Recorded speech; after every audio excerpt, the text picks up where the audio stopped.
ನೋಡಿ friends, live ಬಂದಿದ್ದೀವಿ ಇವತ್ತು.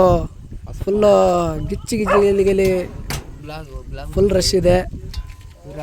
ಇವೆಲ್ಲ ಯುವಕರು ಚಿಕನ್ ಎಲ್ಲ ಮಾಡಿಸ್ಕೊಂಡು ಈಗ ಚಿಕನ್ ರೆಡಿ ಆಗಿದೆ. ಪಾರ್ಸಲ್ ಕಟ್ಕೊಂಡಿದ್ದಾರೆ. ಆಲ್ರೆಡಿ ವಾಟರ್ ಬಾಟ್ಲ್ ಇಟ್ಕೊಂಡಿದ್ದಾರೆ. ಈಗೇನು ರೈಸ್ ಇನ್ನೂ ಆಗ್ಬೇಕಿನ್ನು.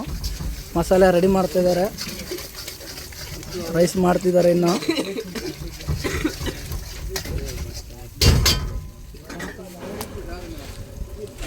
ವೈಟ್ ರೈಸ್ನು ತಗೊಂಡಿದೆ. ಇನ್ನು ಇಟ್ಟು ರೈಸ್ ಮಾಡ್ಬೇಕಿನ್ನು.